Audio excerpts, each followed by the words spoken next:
আগুনে পুড়িয়ে গৃহবধূকে মেরে ফেলার অভিযোগ স্বামী, শ্বশুর এবং ননদের বিরুদ্ধে।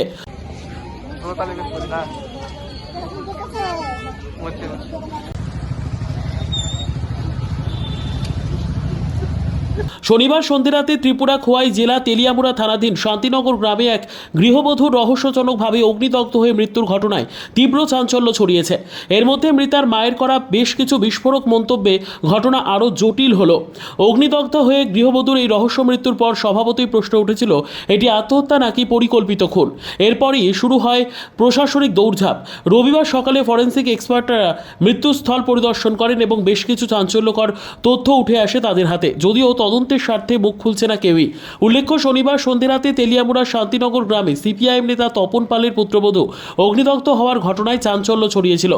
অ্যারাউন্ড 7:20 নাগাদ আমাদের এখানে তেলিয়ামুড়া সাব ডিভিশন হসপিটালে ইমার্জেন্সিতে একজন পেশেন্ট নিয়ে আসে ফায়ার ব্রিগেড থেকে। নাম দীপান্বিতা সরকার পাল, বয়স 23 বছর। ওদের হিস্ট্রিতে ছিল যে আগুন লেগেছে, বাড়ি থেকে ওরা নিয়ে আসে, বাড়ি শান্তিনগর। হাজবেন্ডের নাম হাজবেন্ডের নাম তন্ময় পাল। আমাদের কাছে যখন আনে তখন মৃত ছিল, তো এখন আমরা পুলিশ ইনফরমেশন পাঠাচ্ছি বাকি প্রসিডিউর করার জন্য। ম্যাডাম, প্রাথমিকভাবে মনে করতেছেন কত শতাংশ পুড়ছে আগুনে? 100%। মানে হাসপাতালে নিয়ে আসার পরেই আপনারা মানে মৃত অবস্থায়? অলরেডি মৃত ছিল। জানা গেছে 23 বছর বয়সী মৃত এই গৃহবধূর নাম দীপান্বিতা সরকার পাল। আজ থেকে প্রায় 1.5-2 বছর পূর্বে তেলিয়ামুড়া বিধানসভা কেন্দ্রের সিপিআইএম নেতা তপন পালের পুত্র তন্ময় পালের সঙ্গে বিবাহ বন্ধনে আবদ্ধ হয় সামাজিক রীতিনীতি মেনে। তবে বিয়ের কিছুদিন যেতে না যেতেই স্বামী তন্ময় পাল একই গ্রামের এক মহিলার সঙ্গে অবৈধ প্রেমের সম্পর্কে লিপ্ত হয়। সেই ব্যাপারে জানা ছিল মৃত গৃহবধূ দীপান্বিতার বাবার এবং তিনি নিজেও বেশ কয়েকবার মেয়ের জামাই তন্ময়কে এই বিষয়ে বুঝিয়েছিল। তবে মৃত গৃহবধূ দীপান্বিতার মায়ের স্পষ্ট বক্তব্য, 15 দিন ধরে দীপান্বিতা বাপের বাড়িতে ছিল। শনিবার পরিকল্পিতভাবে তন্ময় তার স্ত্রী দীপান্বিতাকে বাপের বাড়ি থেকে শ্বশুর বাড়ি নিয়ে আসে এবং সন্ধ্যে 6টা নাগাদ দীপান্বিতা তার মাকে ফোন করে জানায় শ্বশুর তপন পাল ও স্বামী তন্ময় পাল মিলে তাকে আগুনে পুড়িয়ে মেরে ফেলার ষড়যন্ত্র করছে। কি মনে করতেছেন আপনার মেয়ের কি মায়েরা